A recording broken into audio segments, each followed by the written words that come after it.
मई 2016 में महिला पत्रकार पूजा तिवारी की मौत में आरोपी बनाए गए हरियाणा पुलिस के इंस्पेक्टर अमित को 9 साल बाद लंबे चले ट्रायल के बाद अदालत ने बरी कर दिया है।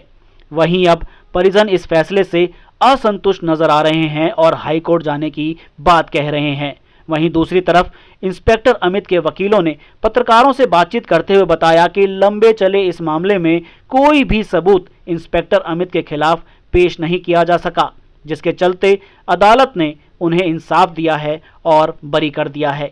आपको बता दें, वर्ष 2016 में पत्रकार पूजा तिवारी की मौत आज तक एक रहस्य बनकर रह गई है कि पूजा तिवारी ने 5वीं मंजिल से कूदकर जान दी थी या फिर उसको किसी ने धक्का देकर मारा होगा। इस मामले में पूजा तिवारी के एक नज़दीकी की माने तो हरियाणा पुलिस के इंस्पेक्टर अमित पर मृतका के पिता ने प्रताड़ित करने का गंभीर आरोप लगाया और उसी के द्वारा पूजा तिवारी को उसके फ्लैट से धक्का मारने के आरोप लगाकर मामला दर्ज करवाया था। पिछले 9 सालों से यह मामला अंडर ट्रायल चल रहा था और सबूतों के अभाव में अदालत ने इंस्पेक्टर अमित को बरी कर दिया। इस बात की जानकारी देने के लिए इंस्पेक्टर अमित के पक्ष के वकीलों ने प्रेस वार्ता कर जानकारी दी और अदालत के इस फैसले का सम्मान किया। ये फैसला अमित के लिए एक जस्टिस हुआ है और उसको एक जो फंसाने वालों की साजिश थी वो विफल हो गई, जिसको उसको झूठा फंसाने की पूरा प्रयास किया गया, जिस तरीके से फंसाया भी गया वो साबित हुआ कि वो निर्दोष था। इसीलिए माननीय न्यायालय ने न्याय देते हुए उसको बरी कर। सर, इस केस के बारे में थोड़ा जानना चाहेंगे, कितने साल पुराना केस है? और ये 2016 का केस है, मई 2016 का, और 9 साल बाद इसकी जजमेंट आई है, ट्रायल होके कंप्लीट। क्या केस था ये? एक पत्रकार थी प्रभावशाली पूजा तिवारी, उन्होंने आत्महत्या कर ली थी एक स्टिंग ऑपरेशन की वजह से, जिसमें उन्हें बहुत परेशानियों का सामना करना पड़ रहा था।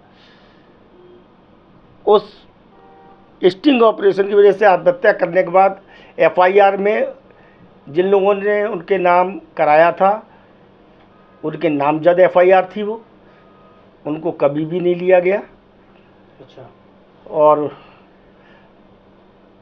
साजिशकर्ता और भी एक पत्रकार साहब थे, सौरभ भारद्वाज साहब, जिसमें सुसाइड नोट में भी उनका नाम आया है, 164 के बयानों में भी उसका नाम आया है, उनके पिताजी। 164 का बयान हमारे यहाँ बहुत इंपॉर्टेंट होता है, जो बिफोर मजिस्ट्रेट गवाहों के बयान रिकॉर्ड होते हैं, आप उससे बाहर नहीं कर सकते कोई। इस आधार पर सबकी होती है, मगर साहब क्यों नहीं ट्रायल चला? प्रोसिक्यूशन ने हमको अपोज किया, ट्रायल चलाने से उनके फेवर में हमको अपोज कर रहे हैं। हम कह रहे हैं सब पे चला दो, मैं अमित पे चला रहे हो तो इन लोगों पे भी चलाओ ट्रायल, हैं? जो सच्चा होगा वो न्यायाधीश कर देंगे, न्यायालय देख लेगी, बाद में एविडेंस तो आने दो, कोर्ट में तो आने दो। लेकिन ये बताया जा रहा था कि अमित जो है जब उन्होंने आत्महत्या की तो उसी कमरे में मौजूद थे। कमरे में नहीं सर, साथ कोई बातचीत हुई थी, तभी उसी बात को लेकर जो है वो कोई साबित नहीं कर पाए। कोई बातचीत से कोई नहीं मरता भाई, कोई बातचीत ऐसी हुई भी नहीं है और ऐसी कोई मोटिव भी नहीं था अमित का, ना मोटिव से ऐसी कोई, ना उनके साथ ऐसी कोई रिलेशनशिप थी कि ठीक है कभी बड़े के नाते कभी कुछ डांट दिया।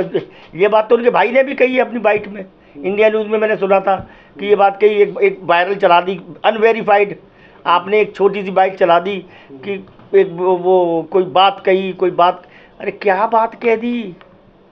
लाओगे ना कोर्ट में, बताओगे ना। और किसी के कहने पे वो लड़की मरने वाली नहीं थी। ऐसा हो सकता है कि मैं आपको अगर कुछ कह दूं कि तुम तो ऐसा नहीं होता भाई। तो कोर्ट में कोई सबूत पेश नहीं कर पाए? सुसाइड नोट सबसे इम्पोर्टेंट है, उसको क्यों इग्नोर किया गया? मेरा सवाल वहीं खड़ा है जी। एफआईआर क्यों इग्नोर की गई? आप कह दिया मैंने कि हमने कोई बात करी थी और हमने कुछ कह दिया इसलिए मर गई वो, यही तो अमित पे चार्ज था। अगर इसको माइनस कर दे तो कहने का मतलब सबसे स्ट्रॉन्ग एविडेंस क्या है? Suicide note. एफआईआर का वर्जन 6 लोगों से उसने पहले कह के लिखी है। जितेंद्र यादव का बयान कहाँ जाएगा? ये सब इंडिपेंडेंट, इनको क्यों नहीं लाया गया कोर्ट में? अमित को तो बरी कर दिया गया और आपने बताया करीब 9 साल बाद जो है बरी किया गया है। और सवाल यही है कि जिम्मेदार कौन है उसकी आत्महत्या का? अमित तो बरी हो गए साहब, उसकी आत्महत्या का जिम्मेदार कौन है, सवाल तो वहीं खड़ा रह गया। तो अब तक जो है जो बाकी जिनका नाम लिखा गया था तो उनको बुलाया गया या उनको पेश किया गया किसी तरह, या उनके? नहीं साहब, कतई नहीं। हमने कोशिश की साहब, हमारा विरोध किया गया। विरोधी पक्ष ने हमारा विरोध किया कि नहीं, इनको नहीं छूना है, डॉक्टर्स को, सौरभ भारद्वाज को नहीं बुलाना है, ट्रायल इन पे मुकदमा अमित ही है। इतना झूठ करो, इतनी झूठ जलेबी बनाओ कि अमित के अलावा कोई नहीं। तो माता पिता से आपका कोई संपर्क हुआ, या क्योंकि वो जिस पर आरोप लगा रहे हैं उन्हीं के आप वकील हैं, तो फिर भी कोई संपर्क आपने किया? नहीं साहब, हमारा देखिए सबसे व्यवहार, हमारे किसी से दुश्मनी पर्सनल तो है नहीं। वो कोर्ट में आते थे, दुआ सलाम हो गई, नमस्ते नमस्ते, बात खत्म हो गई। हमारा काम है उनकी एविडेंस को बताना कि आप कहाँ झूठ बोल रहे हैं, कहाँ सच बोल रहे हैं। हम टेस्टिफाई करते, कोर्ट को बताते कि यहाँ पे झूठ बोल रहे हैं, यहाँ सच बोल रहे हैं। यही हमारा काम होता है, और कोई काम तो है नहीं हमारा। तो अब जिस तरह से बरी किया गया है, क्या कहना चाहेंगे कानून के लिए? क्योंकि कई बार लोगों देखो साहब, न्याय तो मिलता है, उठ जाता है। नहीं, भरोसा मत उठाओ, न्याय तो है। न्याय में देर लग सकती है, न्याय है। और आप, ये आपके ऊपर डिपेंड करता है कि आपको खुद अपना केस पता है।